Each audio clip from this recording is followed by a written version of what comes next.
Bonsoir, peuple de Dieu. C'est votre ami le docteur Samuel El Wabantou pour l'exhortation de minuit. Je suis heureux de vous retrouver encore aujourd'hui. Comme promis, nous sommes là pour l'exhortation de minuit. Nous parlons de la faveur et la sagesse de Dieu. Cette série d'enseignements que nous avons commencé depuis un certain temps. Nous avons eu des émissions live, des émissions directes sur Facebook Live. Ça nous poussait à parler un peu plus longtemps. Et parce que des fois c'était à l'église directement l'étude biblique, des fois c'était en direct pour laisser aux gens le temps de comprendre et de réagir. L'avantage du live, c'est l'interaction. S'il n'y a pas d'interaction, il n'y a pas une nécessité absolument de faire du live dans ce genre d'application. Alors, mais nous, beaucoup de gens nous ont écrit parce que souvent, ils habitent dans les régions où la connexion n'est pas toujours à son meilleur niveau. Et la connexion, des fois, ça était entrecoupé et la vidéo n'était pas toujours très fluide. Des fois, on perdait le son. Alors, on nous a demandé si nous pouvons revenir aux enseignements qu'on le faisait avec l'exhortation de minuit en enregistrant et en diffusant la vidéo. C'est ce que nous faisons aujourd'hui parce que nous sommes à votre écoute. Nous allons alterner. Des fois, nous aurons des enseignements en live, en direct. Et des fois, nous allons enregistrer pour vous diffuser comme aujourd'hui. Nous sommes en train de parler de la faveur et de la révélation que Dieu est en train de nous communiquer sur ces sujets importants. Un homme de Dieu, le docteur Mike Murdock, pour ne pas le citer, a dit ceci: 90% de votre réussite dans la vie dépend de la faveur. Soit la faveur de Dieu, soit la faveur que vous avez auprès des hommes. 10% de la réussite dépend peut-être des événements aléatoires, je ne sais pas, mais 90%, et je crois en ce qu'il dit. Dans la conscience, dans la pensée de Dieu pour l'humanité, et quand Dieu établit un peuple, le peuple d'Israël, il leur a donné la parole, sa parole qui est la source de sa sagesse, et Dieu a ordonné aux enfants d'Israël d'enseigner sa parole à leurs enfants, aux enfants de leurs enfants. Dieu aime la continuité de la mémoire. C'est pourquoi Dieu punit sévèrement la rébellion. Parce que la rébellion coupe la transmission de la connaissance. La rébellion coupe la transmission des expériences. Quand on n'a pas de coaching, quand on n'est pas dirigé, quand on n'est pas sous une autorité, vous êtes appelé à répéter les mêmes erreurs que cette autorité-là a pu commettre. Or, ce que cette personne a pu commettre comme erreur, ça lui a servi de leçon et cette personne vous transmet le meilleur de ce qu'elle a retenu de son expérience en enlevant les erreurs pour que vous puissiez aller plus vite.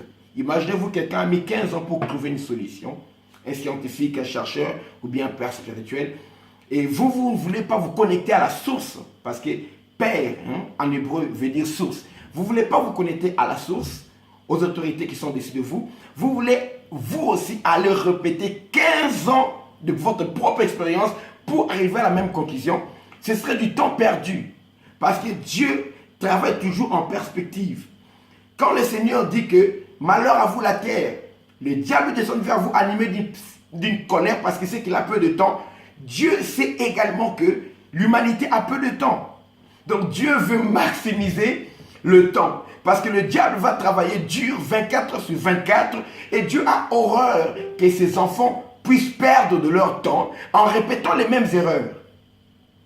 C'est pourquoi nous prenons beaucoup d'importance à écouter ce que disent les anciens, les gens qui nous ont précédés. Quand je cite Mike Murdock, par exemple, je suis en train de parler d'un homme qui a 50 ans de ministère.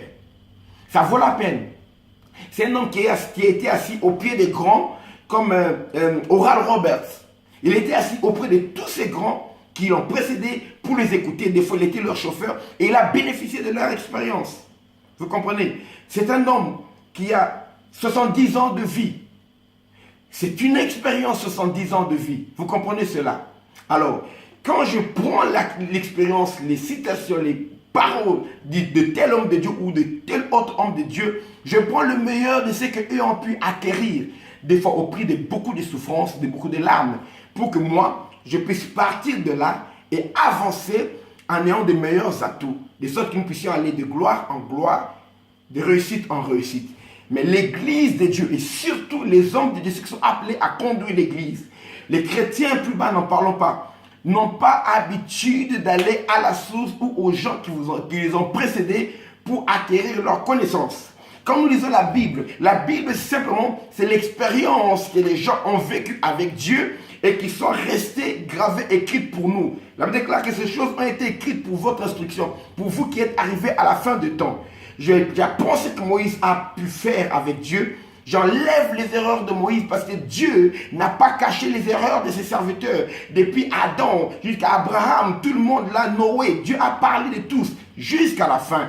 Pour que nous puissions prendre le meilleur, tirer des leçons sur leurs erreurs et puis avancer, ne pas commettre les mêmes erreurs. Alors, quand nous ne voulons pas regarder ce que font les autres, nous nous obstinons en disant que non, Dieu me parle, Dieu ne me parle qu'à moi, je n'écouterai que ce que Dieu me dit, c'est une erreur. Parce que quand Dieu donne la révélation, sachez que la révélation est progressive. Quand elle est progressive, ça veut dire que vous aurez une partie, le cas que nous connaissons en partie, nous prophétisons en partie, donc nous enseignons aussi en partie sur notre connaissance. Il y a une partie qui est donnée aux générations qui nous ont précédées, il y a une partie qui est donnée à nos contemporains, il y a une autre partie qui est donnée aux générations qui viendront après nous. Dieu dit à Daniel, scelle la prophétie, et elle sera jusqu'au temps de la fin. Plusieurs la liront, alors la connaissance augmentera. Ça, c'est un rappel que j'ai fait en tant que docteur au peuple de Dieu. Vous devez apprendre des expériences des autres, apprendre des pères spirituels, apprendre de vos pasteurs, apprendre des serviteurs que Dieu a établis. Eux aussi doivent apprendre des autres pour qu'il y ait la continuité de la grâce, la continuité de la connaissance et aussi bien sûr la continuité de la faveur de Dieu. Alors, maintenant nous chrétiens, beaucoup pensent que non, ma relation seulement avec Dieu suffit. La relation avec Dieu ne suffit pas. Tu as besoin de la relation avec Dieu. Tu as besoin également de la relation avec ton prochain. Le premier homme a été créé en parfaite communion avec Dieu. Il a été appelé fils de Dieu. Adam, il était saint. Mais Dieu a dit, il n'est pas bon que l'homme soit seul. Moi, je crois que Dieu ne se trompe pas. Si Dieu a dit qu'il n'est pas bon que l'homme soit seul, c'est que Dieu a raison.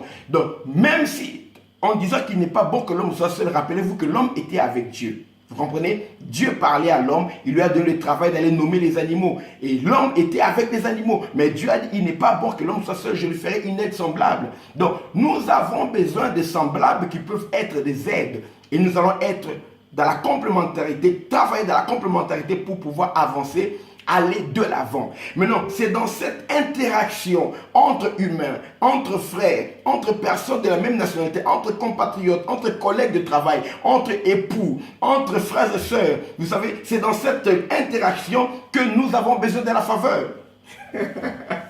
C'est ce qui fait la différence entre une vie remplie de difficultés, une vie remplie d'obstacles, une vie remplie d'amertume et une vie remplie de bonheur, de facilité, de grâce. En fait, une vie de faveur. La faveur, c'est quoi par définition, comme je vous avais parlé? Larousse nous définit la faveur de 4 manières. Le dictionnaire de référence, que les gens du Petit Robert m'excusent. Je ne fais pas publicité Larousse, mais j'ai voulu prendre ce dictionnaire parce que c'est le plus connu. Première définition, c'est quoi? La faveur, c'est une disposition qui pousse à traiter quelqu'un avec une bienveillance spéciale. Vous comprenez? Une disposition qui te pousse à traiter quelqu'un avec bienveillance. Et la bienveillance, là, en elle-même qu'on accorde à quelqu'un, c'est ça également la faveur. La deuxième définition de la faveur, j'ai pu noter cela, bien sûr, c'est quoi? C'est une marque exceptionnelle d'intérêt, d'amitié et d'amour. C'est-à-dire que, si quelqu'un se dispose à te traiter avec une bienveillance, c'est-à-dire que cette personne te fait sortir du lot, cette personne ne te traite pas d'une manière normale. Et si, en l'occurrence, cette personne est Dieu, c'est-à-dire que Dieu ne te traite pas comme il traite les autres personnes. Il te traite avec une bienveillance spéciale. Ce qui est spécial, c'est-à-dire que ça sort de l'ordinaire, ça sort déjà du cadre normal. Alors, tu as besoin que Dieu te traite de manière spéciale pour avoir une vie bénie, une vie aisée. Tu as besoin que ton prochain, ton patron, te traite d'une manière spéciale pour avoir la promotion. Parce que si ton patron a un don contre toi, même si tu fais bien ton travail, bien aimé, tu ne verras pas la promotion que tu mérites. Les gens à qui tu apprendrais le travail auraient des promotions et deviendront tes chefs, alors que toi, malgré ton ancienneté, tu resteras là sans pouvoir avancer. Dans la vie, ta réussite sur la terre dépend de la faveur que Dieu t'accorde. Ça dépend également de la faveur que tu obtiens auprès de gens qui t'entourent. La faveur que tu as auprès de tes parents. Les parents aiment les enfants qui les obéissent. Les parents n'aiment pas tous les enfants de la même manière. Ça n'a jamais été comme ça. C'est pourquoi la Bible n'a jamais eu honte de montrer la différence d'affection, d'amour que Jacob, Isaïe avait par rapport à Ésaü, alors que Jacob était là et était plutôt aimé par sa mère. Vous comprenez cela? Ça ne veut pas dire qu'on déteste l'autre enfant, mais c'est une préférence. Ça se fait toujours comme ça. On a toujours une certaine préférence entre les enfants. On a toujours une certaine préférence entre les deux parents. On ne sait pas choisir, mais on a une certaine préférence. On a une certaine préférence entre les employés. Et avec les collègues de travail, il y a une certaine affinité avec un tel collègue, une telle collègue par rapport à un autre. Donc, il y aura toujours de la préférence, vous comprenez? Et c'est là que la faveur intervient. Quelqu'un aura des dispositions à te traiter, pas comme il traite les autres personnes. Ton succès est basé là. La manière dont les gens vont agir avec toi, vont te traiter, la manière où les gens vont se comporter avec toi, c'est là que réside le succès de ta vie. Ça, ce n'est pas le salut que Jésus t'a accordé à la croix. Le salut, nous n'avons pas la grâce au moyen de la foi. La grâce, c'est une faveur imméritée. Nous n'avons rien mérité. Si la grâce est une faveur imméritée, c'est-à-dire que la faveur en elle-même a un mérite. Il faut mériter la faveur pour qu'elle soit différente de la grâce qui est une faveur imméritée. La faveur concerne la qualité de la vie que tu as sur la terre. La faveur concerne ton héritage sur la terre. La faveur concerne ta mission sur la terre.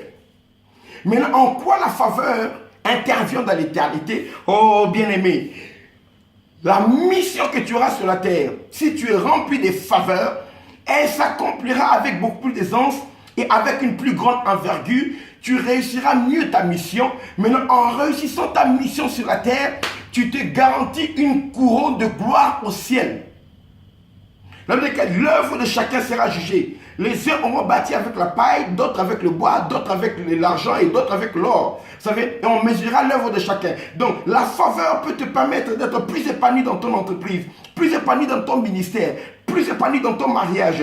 Et cela a une incidence sur ta couronne au ciel. Et la position que tu auras au ciel le jour où le Christ, il faut tous comparaître devant le tribunal de Christ pour recevoir selon le bien ou le mal qu'on aura fait sur la terre. Vous comprenez? C'est plus où Jésus a pris nos péchés à la croix. Non. Là, le tribunal, Paul a s'adressé aux chrétiens. Écoutez l'enseignement. Paul s'adressait aux chrétiens. Et le tribunal dont il parlait, ce n'est pas un tribunal juridique. C'est un tribunal de remise de médailles comme celui des Jeux olympiques. Parce que les Grecs avaient les Jeux olympiques. C'est là où on récompense les athlètes pour leur performance. Ce n'est pas un tribunal pénal pour annoncer une condamnation. Parce que Romains 8, verset 1 dit qu'il n'y a plus de condamnation pour ceux qui sont en Jésus-Christ. Donc, ce que tu auras fait comme performance sur la terre avec la grâce, la faveur de Dieu, ça te donnera une couronne. Et cette couronne-là sera ta position que tu occuperas pour l'éternité. Oh bien aimé, je ne veux pas avoir une petite couronne au ciel. Comme il méprise sur la terre, non, que je ne sois pas connu, je veux avoir la plus grosse couronne possible par rapport aux dons et aux talents que Dieu m'a donné. Je veux les valoriser pour avoir une couronne de gloire. Nous ne serons pas pareils. Autant les étoiles diffèrent en clarté, en lumière, en luminosité, autant nous serons différents les uns les autres. Ceux qui auront exécuté la justice brilleront comme les étoiles du ciel. La Bible le dit dans Daniel, vous comprenez? Donc, la faveur peut faire que tu puisses être performant. La faveur que tu as auprès de Dieu. Et comment on obtient cette faveur? Je vais vous expliquer. Quand je vais arriver à la quatrième définition, vous comprendrez. La troisième définition de la faveur, c'est quoi? C'est une décision indulgente qui avantage quelqu'un. La faveur, c'est quoi? C'est une décision indulgente qui avantage quelqu'un. Une décision qui est dépourvue de sévérité. Une décision qui est rempli d'indulgence, de pardon, en quelque sorte de laxisme. Et cette décision donne un avantage à quelqu'un. C'est-à-dire que là où les gens pensent que tu dois être condamné, tu dois être frappé, fouetté, détruit, Dieu peut être indulgent vis-à-vis de toi. Dieu peut être compatissant. Dieu peut enlever toute sévérité vis-à-vis de toi. Et ce qu'il prendra comme décision te donnera un avantage. Quand on parle d'un avantage, c'est toujours comparé à d'autres personnes. Vous comprenez? Je vais aller plus loin parce que j'avais déjà expliqué. Et la faveur, c'est également sur le crédit ou la popularité que nous avons auprès d'une personne ou bien d'un groupe de personnes. Selon Larousse, le crédit que nous avons auprès de Dieu, notre crédibilité fera que Dieu nous accordera la faveur. Ça veut dire que Dieu nous traitera avec bienveillance, une bienveillance spéciale, à cause de la crédibilité, à cause des crédits. Le crédit et cette confiance vient par rapport à nos œuvres, par rapport à nos actes, par rapport à ce que nous accomplissons. Dieu a dit dans la Bible, j'aurai compassion d'eux comme un père a compassion du fils qui le sert. Dieu est juste, il ne traitera jamais le coupable pour innocent. C'est-à-dire que Dieu ne prendra pas quelqu'un, un de ses enfants qui bafoue sa parole, un des enfants. Les chrétiens charnels ne sont pas les enfants du diable. Il y a l'homme animal, il y a le chrétien charnel, il y a le chrétien spirituel. Le chrétien charnel, c'est quelqu'un qui est né de nouveau. Il a la sémence du Père.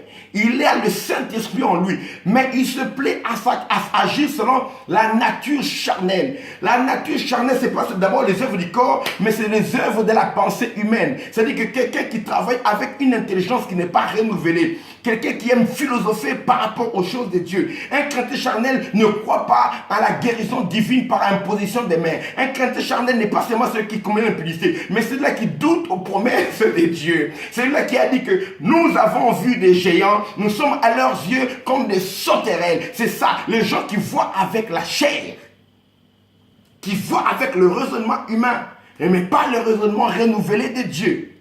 Vous êtes avec moi? Continuez à suivre mon progression dans la révélation. Alors, quand on a le crédit chez quelqu'un, quand on a de la crédibilité, c'est-à-dire que ça permet à cette personne de nous estimer, de nous évaluer avec beaucoup de valeurs, avec beaucoup d'estime, ce qui fait que cette personne nous traitera également d'une manière spéciale. Alors, quand on a également le crédit dans notre entreprise, dans notre mari, vous savez, il y a des femmes qui croient plus à leur mari. Il y a des maris qui croient plus à leur femme. Mais le mariage, c'est un contrat, ils sont encore là. Il y a des employés, vous savez, ils s'accusent même, ici, il y a un organisme qui permet aux employés d'accuser leur patron. C'est prud'homme, ça protège les intérêts des travailleurs. C'est-à-dire que quand tu penses que tu es lésé dans ton travail, tu ne reçois pas ce que tu mérites, tu as été licencié d'une manière abusive, tu peux porter plainte auprès de prud'homme et puis il sera là pour juger entre l'entrepreneur, enfin le patron et l'employé, qui a raison. C'est-à-dire qu'il y a des gens qui peuvent travailler ensemble, mais il n'y a plus de confiance. Mais quand il y a du crédit, quand il y a la confiance, quand on obtient la faveur de son patron, ça marquera la différence. Que tu sois chrétien ou païen, ça marquera la différence. Écoutez ce que j'ai remarqué. Et c'est ce qui doit changer, parce que les chrétiens n'ont pas encore compris cela. Les chrétiens, dans beaucoup de cas, sont des employés parmi les plus pires qu'on peut avoir, surtout quand on regarde la position des patrons. Des fois, les chrétiens sont des gens qu'on ne peut pas aimer, vivre avec eux. Ils ne savent pas vivre avec les gens. Ils ne commettent pas le mal, mais ils se mettent à l'écart de tout le monde en se considérant comme étant très, très spirituels. Et ce qu'ils font, c'est quoi? Ils sont en train de léser toutes les autres personnes. Il y a une manière de se comporter. Même quand on est très saint comme Jésus, on doit être différent des pharisiens. Les pharisiens qui n'arrivaient pas à gagner les gens.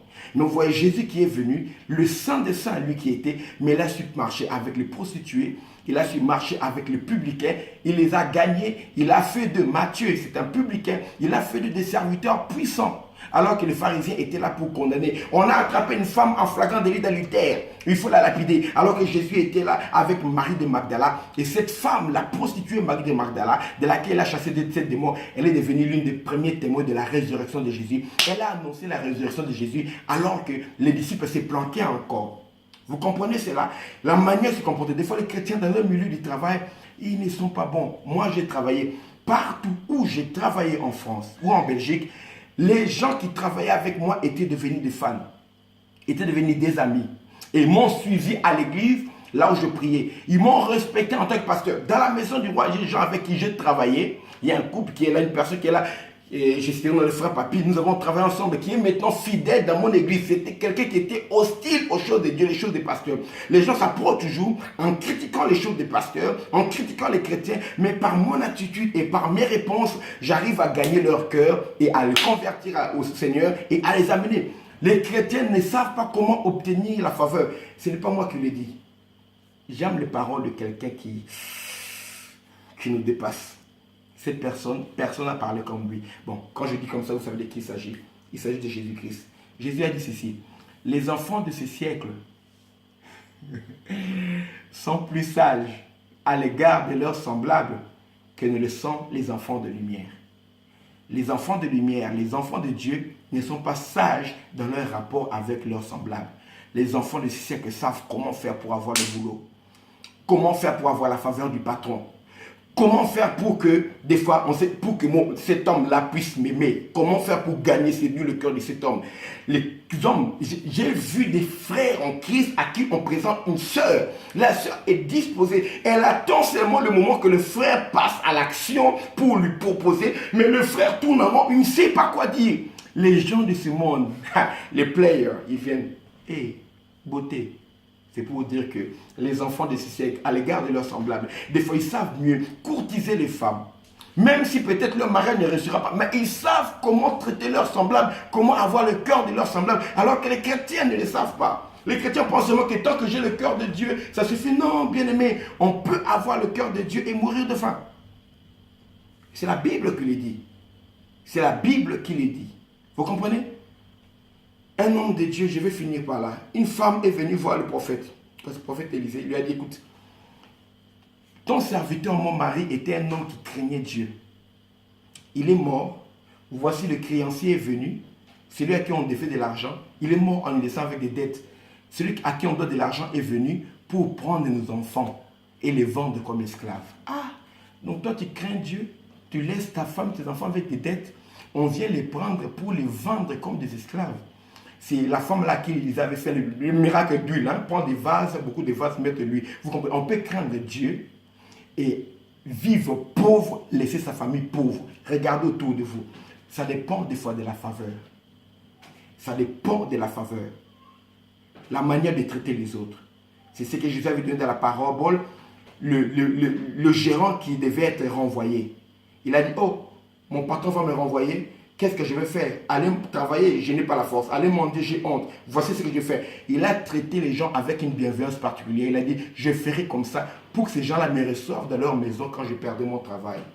Le patron, on le voyait agir comme ça, l'a conservé dans son poste. La faveur peut faire la différence dans ta vie. Je vais m'arrêter là pour écouter la vidéo. Nous allons continuer pour que tu saches que tu n'as pas seulement besoin de Dieu. Tu as besoin d'un bon rapport avec le gouvernement dans lequel tu vis. Le pays dans lequel tu vis. Il a dit qu'à prier pour le pays où je vous ai amené. Parce que votre bonheur en dépend. Priez pour votre autorité.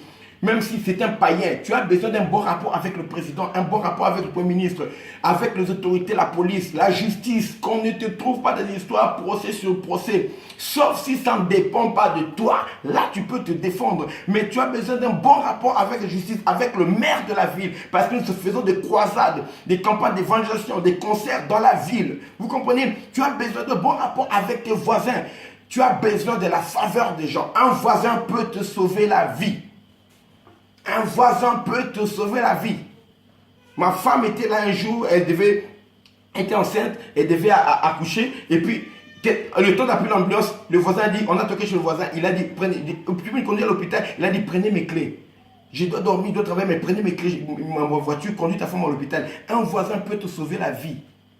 Quand l'immeuble est en feu, la faveur, hein, la relation que tu as avec des gens, les gens peuvent venir et dire non, non, non, non, non. Écoutez, lui là, même si on doit se brûler, sinon ils vont dire on attend les pompiers, on a appelé les pompiers. Ils peuvent entrer dans cette maison, arracher ta famille des flammes de feu parce que tu es bien avec eux. La faveur peut t'accorder le miracle de Jésus. Parce que la faveur se mérite. Les Juifs sont venus dire à Jésus, écoute, le serviteur, les sentinelles romains là, qui demandent la guérison pour son serviteur, ils ont dit à Jésus, il mérite que tu lui accordes cela. C'est lui qui a construit la synagogue, l'église où tu es venu prêcher là. C'est lui qui a construit ça dans notre ville. Il mérite que tu prêtes attention à lui, que tu exauces ta prière. Ce que tu fais, les gens diront même à Dieu, tu mérites la bénédiction, ou les gens diront non. Quand Tabitha est décédée, les gens ont montré les vêtements que Tabitha Dorcas faisait. Les veuves vont pleurer. Ils ont dit, Tabitha ne partira pas. La faveur qu'elle avait, la faveur c'est le crédit, la popularité qu'on a auprès des gens. La faveur que Tabitha avait auprès de la foule lui a valu la résurrection. Est-ce que tu saisis la révélation? Change ton comportement avec les gens. la faveur de Dieu et la faveur avec les hommes. Et nous allons progresser de la révélation. Que Dieu vous bénisse abondamment. Si vous avez aimé cette vidéo, je vous demande de la partager. Écrivez-moi ou bien téléphonez-moi, je suis en France. Appelez-moi au 0033 751 096 318. Ou bien passez à l'église, la maison du roi Centre Chrétien, dont je suis le pasteur, sur 115 boulevard Alsace-Lorraine, 93 110 Rony-sous-Bois. Rony-sous-Bois, le train RRE, vous descendez à Rony-Bois-Perrier, vous demandez le boulevard, il y aura le magasin supermarché Lidl. À côté du supermarché Lidl, c'est là, c'est écrit, il y a une pancarte à louer, entrée dans la concession, 115 boulevard Alsace-Lorraine. Mardi à 19 h pour l'étude biblique, jeudi à 19 h pour l'intercession de feu, et puis dimanche à 10 h pour le culte dominical. Que Dieu vous bénisse, c'est votre ami, votre bien-aimé, Dr Samuel Elobant, et j'invite tout le monde, bien sûr. Vous savez, on n'a pas le choix. L'invitation est que tout le monde est appelé. Je vous en conjure, par la compassion de Dieu, tout le monde, venez et retournez à la parole. Que Dieu vous bénisse abondamment. Merci.